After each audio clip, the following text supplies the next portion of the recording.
오늘 하나님의 말씀, 함께 나누는 하나님의 말씀, 골로새서 1장 말씀이고요. 우리 24절에서 29절 말씀을 한 목소리로 읽어보겠습니다. 골로새서 1장 24절에서 29절 말씀입니다. 자, 시작. 나는 이제 너희를 위하여 받은 괴로움을 기뻐하고 그리스도의 남은 고난을 그의 몸된 교회를 위하여 내 육체에 채우노라. 내가 교회의 일꾼 된 것은 하나님이 너희를 위하여 내게 주신 직분을 따라 하나님의 말씀을 이루려 함이니라. 이 비밀은 만세와 만대로부터 감추어졌던 것인데 이제는 그의 성도들에게 나타났고 하나님이 그들로 하여금 이 비밀의 영광이 이방인 가운데 얼마나 풍성한지를 알게 하려 하심이라. 이 비밀은 너희 안에 계신 그리스도시니 곧 영광의 소망이니라. 우리가 그를 전파하여 각 사람을 권하고 모든 지혜로 각 사람을 가르침은 각 사람을 그리스도 안에서 완전한 자로 세우려 함이니 이를 위하여 나도 내 속에서 능력으로 역사하시는 이의 역사를 따라 힘을 다하여 수고하노라. 아멘. 현대사회를 종교다원주의 사회라고 말합니다. 무슨 말이냐면 절대적이고 유일한 진리를 다 포기하고 서로 다른 종교에서 주장하는, 그러니까 각자의 진리와 가치를 인정해 주자는 거예요. 모든 종교는 다 나름대로의 진리를 가지고 있다는 거죠. 이걸 쉽게 말하면 이 세상에 절대 진리 없다는 겁니다. 그런 거 없다는 겁니다. 각 종교마다 다 생각이 다르고 상황이 다르니까 자기 종교만 절대 진리라고 주장하지 말고 다른 종교의 주장도 이해해주고 인정해주자는 거예요. 그러니까 신부님이 석가탄신일에 절에 가가지고 플랜카드, 부처님의 탄생을 축하합니다 라는 플랜카드를 붙여놓고, 크리스마스에는 스님들이 교회에 와서, 성당에 와서 아기 예수의 탄생을 축하합니다, 이런 일들이 빈번해지고 있는 겁니다. 이런 풍토 속에서 교회도 그 방향성을 잃어버리고 영적 분별력이 흔들리고 있는 상황이에요. 그리고 성도들 역시 교회 안에 있던 어떤 기존의 그런 권위나 당연하게 여겨왔던 그런 믿음의 방식들 혹은 의사결정 방식에 대해서도 예전만큼 호의적이지 않습니다. 예전 같으면 교회는 원래 그래, 목사님이 결정하셨어, 집사회에서 그렇게 하기로 했어, 이러면 다 해결되는 일들이었는데 이젠 성도들이 이거 왜 이렇게 하는 거예요? 아니 불교나 천주교에서는 이렇게 하지 않던데, 아니 다른 교회에서는 이러지 않던데 이건 왜 이러는 거예요? 이런 방식이 올바른 방식인가요? 이런 의문을 갖게 되고 문제 제기를 하는 그런 시대라는 거죠. 나아가서는 그저 내가 읽은 성경 구절 그것을 내 맘대로 해석하면서 이것이 하나님의 뜻이라고 여기면서 자기 나름대로의 확신 속에서 각자의 신앙생활을 해나갑니다. 예를 한번 들어볼까요? 이사야서 41장을 보면 참으로 의로운 나의 오른손으로 너를 붙들리라, 이런 표현이 나와요. 여기서 포인트는, 그분들이 생각하는 포인트는 오른손이 의롭다는 거예요. 오른손이. 이 구절을 근거로 우파는 하나님을 섬기는 의로운 무리들이라는 거고, 좌파는 하나님을 부정하는 무리들로 인식하면서 좌파 정치인들은 무조건 교회를 파괴하는 집단으로 인식하는 분들이 계신 겁니다. 과연 이게 올바른 성경적 해석일까요? 성경을 해석할 때는 문자적 해석도 중요하지만 문법적으로 그것이 무엇을 의미하는지, 그리고 어떤 문맥 속에서 어떤 상황 속에서 이 말을 하고 있는지를 함께 고려할 때 우리는 정확한 하나님의 메시지를 이해할 수 있다고 수차례 말씀을 드렸습니다.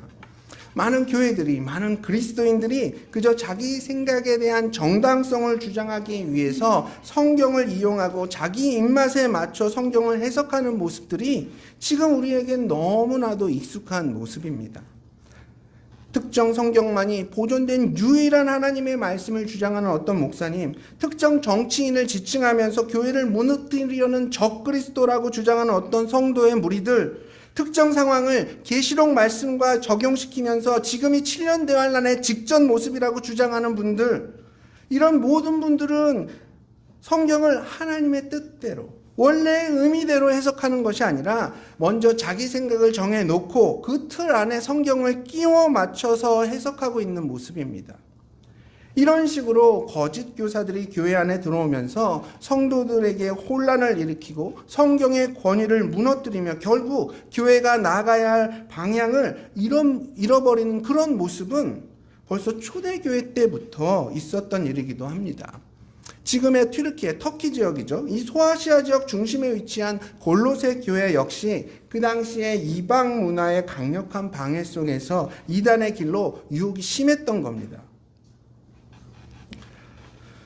사실 골로새 교회는 사도 바울이 직접 세운 교회는 아니었어요. 바울이 3차 전도 여행 기간 중에 에베소에서 굉장히 한 3년가량을 머물면서 두란노 서원에서 아침 저녁으로 하나님의 말씀을 가르치던 시절이 있었습니다. 그때 수많은 소아시아 사람들이 바울로부터 하나님의 말씀을 배웠고 복음으로 거듭나게 됩니다. 그래서 그 사람들이 각자의 자기 도시로 이렇게 돌아가서 교회를 세웠는데 그 가운데 에바브로라는 사람이 있었고 골로새 지역에 교회를 세웠던 거예요. 우리 빌립보서 할 때 2장에 에바브로 디도가 나오잖아요. 그 바울과 함께 사역을 했던 빌립보의 에바브로 디도와 골로새의 에바브로는 다른 사람이라는 걸 여러분 알아두시기 바랍니다. 그럼 이 편지를 쓸 사도 바울의 그 당시 상황은 어땠을까요? 어떤 상황 속에서 이 골로새서를 쓰고 있는 걸까요? 에베소서와 빌립보서를 쓸 때와 마찬가지로 지금 사도 바울은 3차 전도 여행을 마치고 모두가 만류하는 그 예루살렘 행을 선택합니다. 그리고 예루살렘에서 유대인들의 고소를 당해서 죄인 신분으로 로마에 압송이 되죠. 네, 지금 사도 바울은 가택연금 중에 있으면서 로마 황제로부터 재판을 받기 위해서 기다리고 있었던 그런 상황이었습니다. 사실 바울과 같은 선교사에게 2년이라는 시간은 굉장히 중요한 시기고 이 공백 기간은 바울이 그 사역이 이렇게 막혀 있는 그런 상황이기 때문에 사역적으로 굉장히 마이너스가 될 것 같은데 정작 바울은 이 공백의 시간들을 자신의 그런 사역이 막혀 있는 답답한 상황으로 인식하지 않고 있는 것 같습니다. 바울이 가만히 앉아서 자기 신세를 한탄하면서 낙담하면서 하루하루를 보내고 안달복달하지 않았다는 거예요. 본의 아니게 전도 여행은 쉬게 되었지만 이 쉬는 기간에도 바울은 이미 세워져 있던 교회들에게 편지를 썼고 로마에 있는 사람들을 자신이 머물던 새방에 초대해서 계속 복음을 가르쳤는데 오히려 이런 상황들을 통해서 어떤 교회들을 이미 세워진 교회들을 더욱 강건하게 만들어가고 또 복음 전파를 더 효과적으로 하게 되는 그런 기회로 삼았던 겁니다. 바로 이 기간에 쓰여진 편지들을 바로 옥중서신이라고 부르는데요. 에베소서, 빌립보서, 골로새서, 빌레몬서 이 4개의 성경을 옥중서신, 사도 바울의 1차 투옥 때 쓰여진 책이라고 보시면 됩니다. 그리고 여기서 무죄로 판결나고 다시 사역을 하다가 마지막으로 2차로 또 로마 지하 감옥에 갇히게 되거든요. 그리고 형장의 이슬로 바울은 순교하게 됩니다. 이 2차 감금 때에 쓰여진 책들이 이제 디모데 전후서 같은 책들은 이때 쓰여진 겁니다. 2차 투옥 때에. 그래서 1차 투옥, 2차 투옥을 또 염두에 두시고 옥중서신은 1차 투옥 때 쓰여진 편지라고 생각하시면 되겠습니다.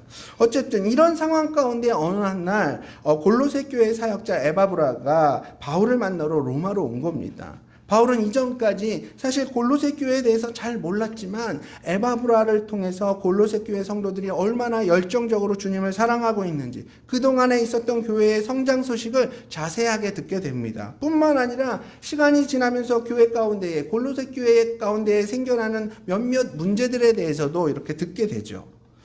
에바브라와 이렇게 며칠 동안 교제를 나눈 이후에 사도 바울은 골로새 교회와 그 주변에 있는 교회들을 위해 편지를 씁니다. 바로 그 편지가 골로새서예요.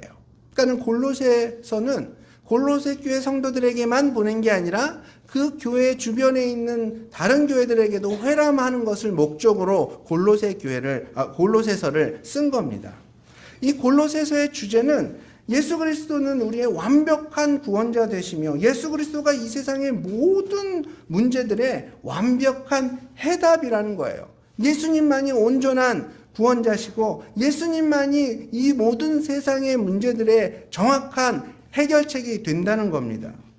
사실 교회 안에 있는 많은 사람들이 입으로는 예수님이 부족함 없는 나의 완벽한 주인이시고 복음 하나로 내 삶은 충분하다고 이렇게 고백은 하고 있지만 막상 시간이 흐르면 흐를수록 내 삶의 많은 영역에서 예수님이 아닌 다른 무언가가 내 삶의 주인이 되어 있고 복음이 아닌 다른 방법들로 내 삶의 문제들을 해결해 가려고 합니다.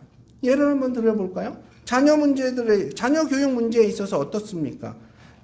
우리 주님보다 내가 더 전문가가 되죠. 그래서 복음이 해결책이 아니라 학원 선생과 세상의 교육 철학을 더 신뢰합니다.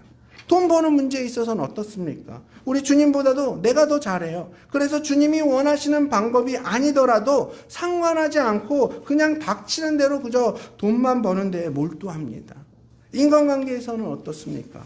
우리 주님의 마음보다 내 마음이 더 중요해요. 그래서 상담센터에서 추천해 주는 방식으로 세상에서 가르치는 처세술이나 그런 자기계발서에 더 신뢰를 둡니다.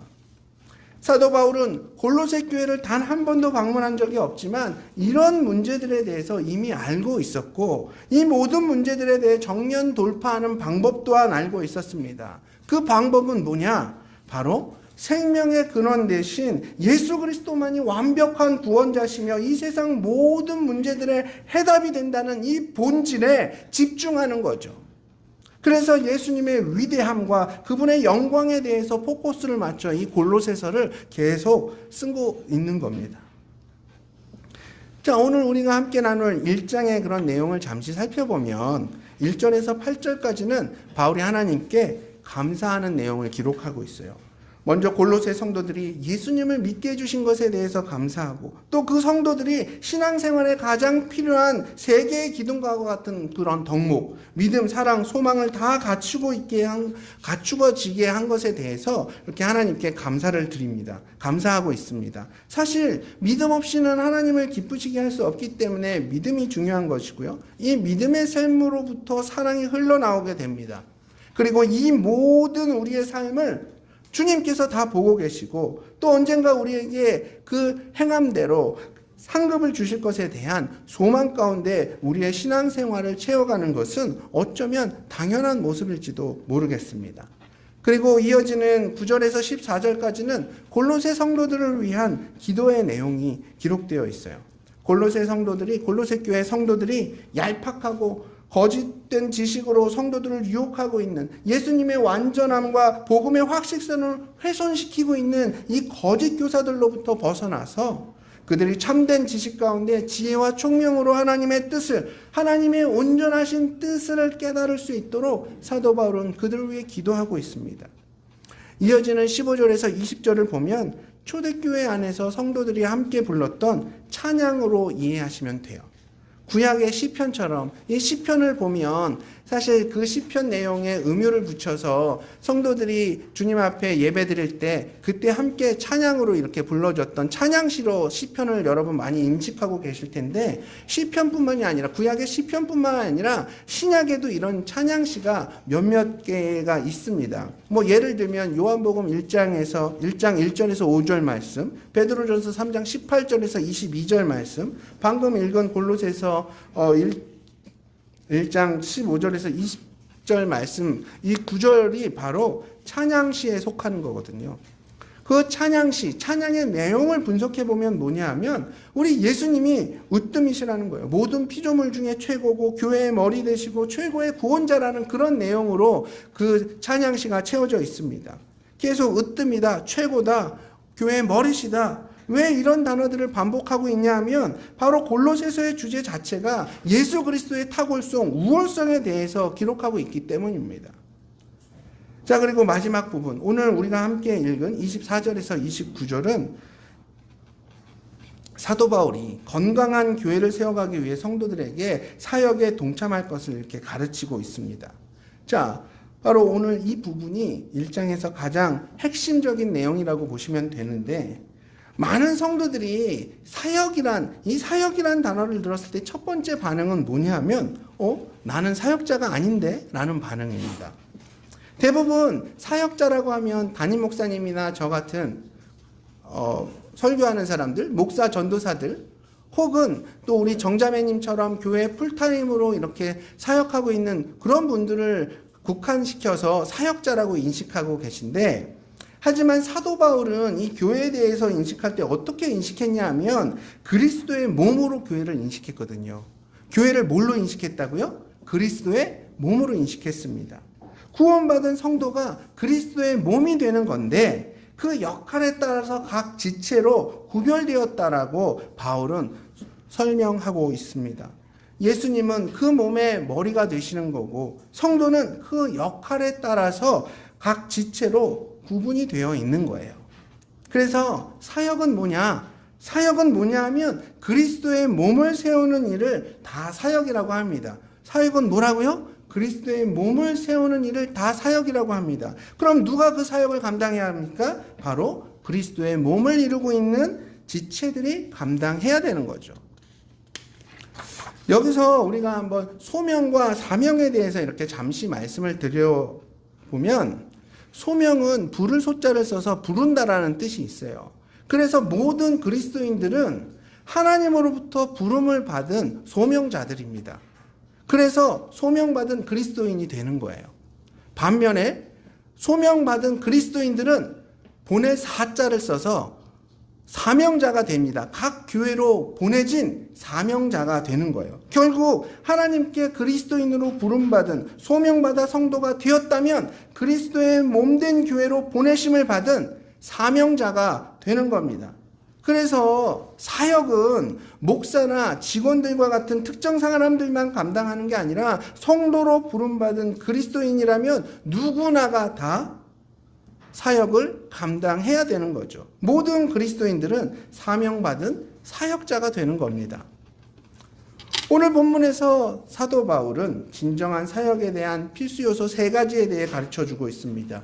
이 3가지를 통해 저와 우리 모든 성도님들은 과연 온전한 사역자로 살아가고 있는지 한번 점검해 보시고 나아가서는 더 온전한 사역자로 세워지는 복된 이 시간이 되기를 소망합니다.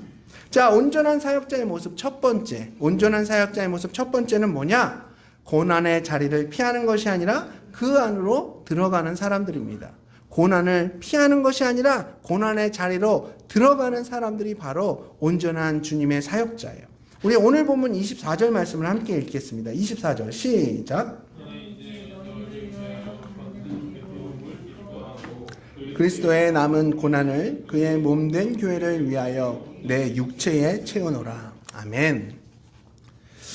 제 사무실 컴퓨터 앞에 보면 바로 이 말씀이 붙여져 있습니다. 울산교회에서 사역자로 섬겨오면서 제 마음 가운데 매일매일 새기고 또 새기고 있는 말씀이 바로 골로새서 1장 24절 말씀이에요.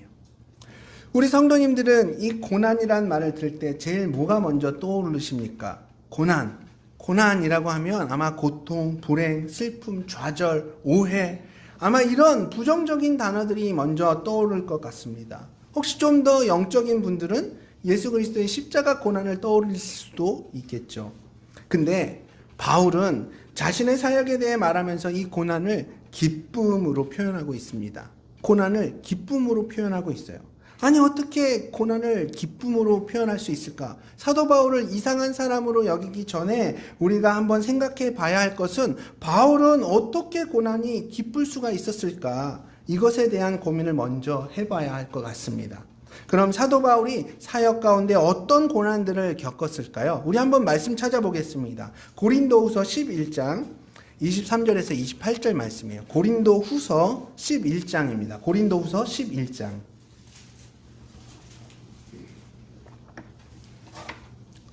고린도후서 11장 23절에서 28절 말씀을 우리 한 목소리로 읽어보겠습니다. 시작. 그들이 그리스도의 일꾼이냐 정신없는 말을 하거니와 나는 더욱 그러하도다. 내가 수고를 넘치도록 하고 옥에 갇히기도 더 많이 하고 매도 수없이 맞고 여러 번 죽을 뻔하였으니 유대인들에게 40에서 하나 감한 매를 5번 맞았으며 3번 태장으로 맞고 1번 돌로 맞고 3번 파선하고 일주야를 깊은 바다에서 지냈으며 여러 번 여행하면서 강의 위험과 강도의 위험과 동족의 위험과 이방인의 위험과 시내의 위험과 광야의 위험과 바다의 위험과 거짓 형제 중의 위험을 당하고 또 수고하며 애쓰고 여러 번 자지 못하고 줄이며 목마르고 여러 번 굶고 춥고 헐벗었노라. 이 외의 일은 고사하고 아직도 날마다 내 속에 눌리는 일이 있으니 곧 모든 교회를 위하여 염려하는 것이라. 아멘. 제가 지난번에도 설명드렸던 것처럼 바울은 이 엄청난 고난을 겪어오면서 한쪽 어깨가 아예 푹 꺼져 있었고 다리는 불구자로서 쩔뚝쩔뚝 절고 있었고 그 엉덩이의 피부는 괴사되어서 짝꿍댕이가 되었을 거란 설명을 한번 드렸습니다. 그럼에도 불구하고 바울은 복음 사역 가운데 자신이 받는 이 모든 고난에 대해서 자기 연민의 흔적은 전혀 발견할 수가 없죠. 왜냐하면 그 고난을 통해 우선은 하나님의 큰 은혜를 경험했고 그 고난을 통해 예수 그리스도의 몸된 교회를 세워졌기 때문입니다. 그게 고난이 기뻤던 이유예요. 하나님의 놀라운 은혜를 경험했고 예수 그리스도의 몸된 교회가 세워졌기 때문에 사도 바울이 겪었던 그 고난은 고난이 아니라 기쁨이 되었던 겁니다. 바울은 어떤 대가 없이 누군가의 희생과 눈물 없이는 결코 교회가 세워질 수 없고 성장할 수 없다는 것을 알았던 거예요. 여러분, 우리 울산 성서침례교회가 지금까지 이렇게 세워지고 성장할 수 있었던 것은 그저 시간이 흘렀기 때문에 그냥저냥 사역이 이루어지다 보니 저절로 여기까지 세워진 것이 절대 아닙니다. 누군가의 눈물과 기도, 피땀 어린 희생과 헌신의 모습이 있었기 때문에 이 교회가 세워지고 성장한 거예요. 여기서 있는 저를 보십시오. 정의민이라는 이 부족한 한 사람의 사역자를 세우기 위해서 온 교회가 지난 30년 넘게 기도하고 격려하고 그 부족함을 채워주었기 때문에 여전히 연약하지만 그나마 이렇게 성도님들 앞에서 설교할 수 있는 사역자로 세워진 거예요. 아니, 사역자 한 사람 세우는데도 교회가 30년 넘게 이렇게 희생했는데 한 교회를 50년 넘게 세워가고 성장시키는 데에는 도대체 얼만큼의 기도와 눈물과 희생이 필요했을까요? 근데요, 세워지고 성장한 교회를 보면, 세워진 한 사람의 사역자를 보면 마음 깊은 곳에서부터 올라오는 놀라운 하나님의 은혜와 진한 감동과 기쁨의 간증들이 여러분 마음 가운데에 채워지고 있지 않습니까? 그게 바로 고난이 기쁨이 되는 것 아닌가요? 그렇습니다. 진정한 사역은 예수 그리스도 그분의 몸된 교회 그리고 복음을 위해서 기꺼이 고난을 받는 것입니다. 그저 이 땅에서의 평안을 구하고 안락한 삶을 구한다면 세상의 다른 종교와 우리가 다를 바가 뭐가 있겠어요? 진정한 사역자는 다른 사람들의 고통과 다른 사람들이 고난과 고통을 잘 헤쳐나갈 수 있도록, 아니 그 안에서 살아남고 성장할 수 있도록 돕는 역할을 감당하는 사람들입니다. 그렇게 고통의 자리를 피하지 않고 그 속으로 들어가는 진짜 사역자들은 다른 이들에게 나의 물질과 시간을 투자하고 다른 사람들의 목소리를 경청하며 다른 이들에게 계속해서 관심을 보입니다. 바로 이런 모습이 주님이 원하시는 진정한 사역자의 모습인 거죠. 자, 온전한 사역자의 모습 두 번째는 내 생각이 아닌 오직 예수 그리스도를 선포하는 것입니다. 내 생각, 내가 원하는 것을 선포하는 것이 아니라 오직 예수 그리스도를 선포하는 것입니다. 우리 25절에서 28절 말씀 함께 읽어보겠습니다. 시작. 내가 교회의 일꾼 된 것은 하나님이 너희를 위하여 내게 주신 직분을 따라 하나님의 말씀을 이루려 함이니라. 이 비밀은 만세와 만대로부터 감추어졌던 것인데 이제는 그의 성도들에게 나타났고 하나님이 그들로 하여금 이 비밀의 영광이 이방인 가운데 얼마나 풍성한지를 알게 하려 하심이라. 이 비밀은 너희 안에 계신 그리스도시니 곧 영광의 소망이니라. 우리가 그를 전파하여 각 사람을 권하고 모든 지혜로 각 사람을 가르침은 각 사람을 그리스도 안에서 완전한 자로 세우려 함이니. 아멘. 지금 사도 바울은 하나님의 말씀을 이루려는 그 청지기의 직분을 자신이 받았다고 고백을 하고 있습니다. 하나님이 주신 이 메시지는 한때는 감춰져 있었지만 예수님이 오시면서 모든 성도들에게 분명하게 드러났다고 말하고 있어요. 그렇다면 이 위대한 비밀은 과연 뭘까요? 다름이 아니라 그 비밀은 바로 예수 그리스도입니다. 예수 그리스도.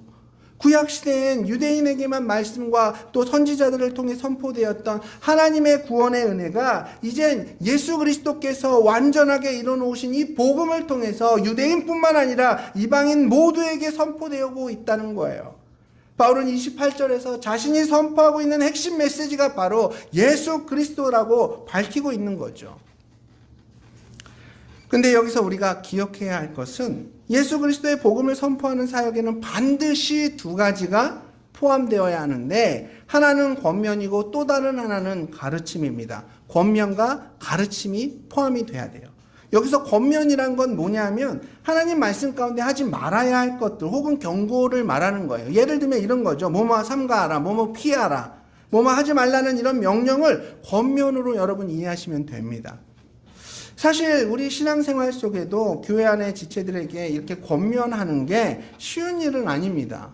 괜한 분란을 일으킬 수도 있고 권면으로 인해서 좋았던 관계가 한순간에 어색한 관계로 될 수 있기 때문이죠. 그래서 우리가 이 권면에 대해서는 조금 소홀하게 여기는 그런 경향이 있는 것 같아요.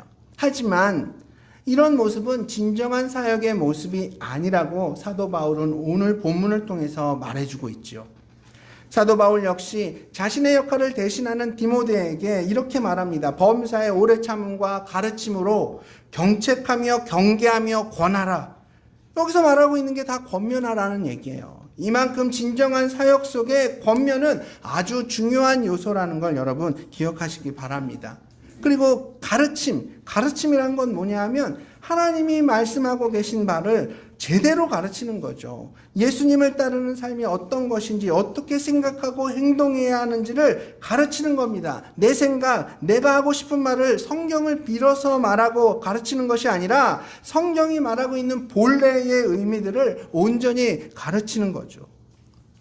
사실 진정한 선포 속에는 가르침과 권면, 이 두 가지 모두가 다 필요합니다. 그리고 각 사람마다 또 얼만큼 권면하고 얼만큼 가르침을 줘야 할지 잘 분별되어지고 판단해야 됩니다. 이게 사람들마다 다 다르거든요. 어떤 사람은 권면 30에 가르침 70, 어떤 사람은 권면 70에 가르침 30. 이게 각자마다 그리고 상황마다 다 다르기 때문에 신중하게 선택을 해야 됩니다. 그때 하나님이 주시는 지혜가 우리에게 있어야 되고 또 우리 공동체가 어디를 향해 가야 하는지를 정확하게 알고 있어야 합니다. 그렇다면 교회는 어디를 향해 가야 합니까? 바로 교회 안에 성도 한 사람 한 사람은 그리스도의 완전한 자로 성장하는 그 성숙의 자리를 향해서 가는 겁니다. 더 예수 닮음의 자리를 향해서 모든 성도들은 함께 나아가고 있는 거죠. 바로 모든 사역자들의 목표가 뭐냐? 성도의 성숙이에요.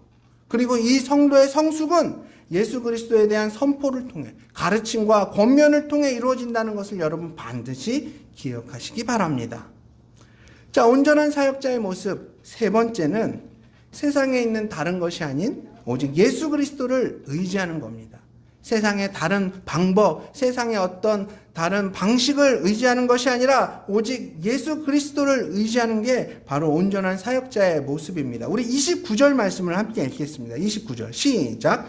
이를 위하여 나도 내 속에서 능력으로 역사하는 이의 역사를 따라 힘을 다하여 수고하노라. 아멘.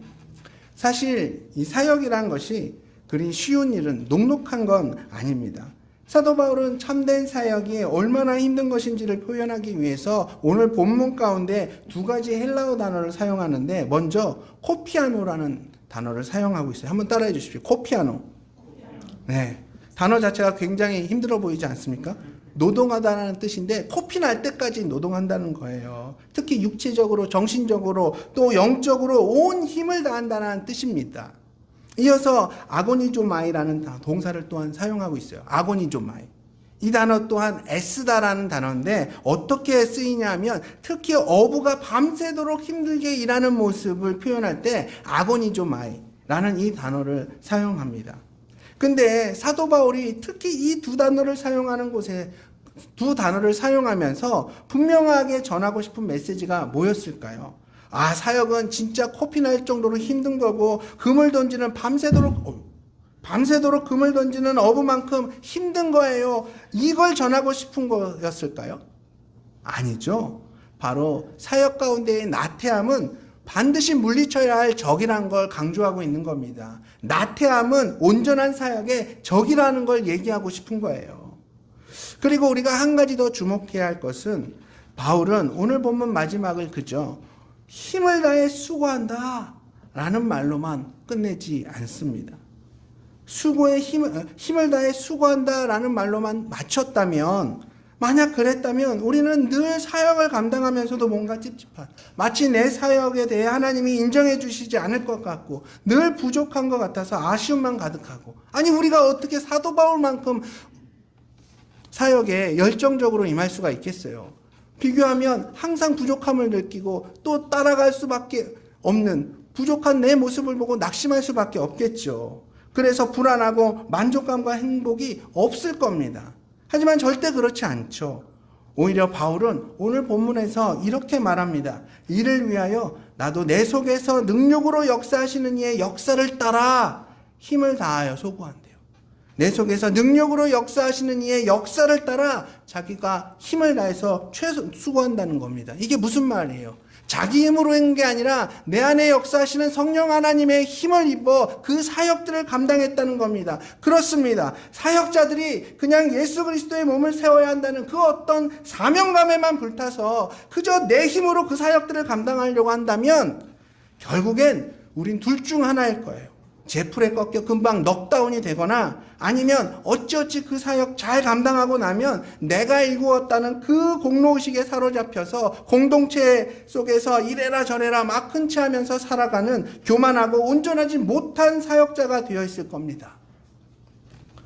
우리가 이 쉽지 않은 사역을 가장 완벽하고 효율적으로 잘할 수 있는 비결은 뭐냐? 내가 아닌 예수 그리스도를 의지하는 거예요. 우리 예수님은 교회의 주인이시고 교회 사역의 목적이 되십니다. 뿐만 아니라 우리가 온전한 사역을 끝까지 마칠 수 있도록, 끝까지 이뤄갈 수 있도록 늘 도우시고 함께 하시는 분입니다. 만약 사역자들이 예수님으로부터 힘을 공급받지 않고 있다면, 그저 내 힘으로 다 할 수 있다는 그 생각으로 사역들을 감당하고 있다면 그 사역은 건강한 사역이 될 수가 없는 거예요. 오늘 우리는 온전한 사역자로 세워지기 위한 세 가지 조건에 대해서 함께 나누어 보았습니다. 첫 번째 뭐였죠? 고난을 피하는 것이 아니라 고난 속으로 들어가는 사역자. 두 번째 뭐였습니까? 내 생각이 아닌 오직 예수 그리스도를 선포하는 사역자. 세 번째 무엇이었습니까? 다른 무엇이 아니라 오직 예수 그리스도를 의지하는 사역자. 이런 온전한 사역자로 세움 받으시고 주님의 몸된 교회를 위해 사역하시는 저와 여기 계신 모든 성도님들 되시길 축복하며 오늘 말씀을 마치겠습니다.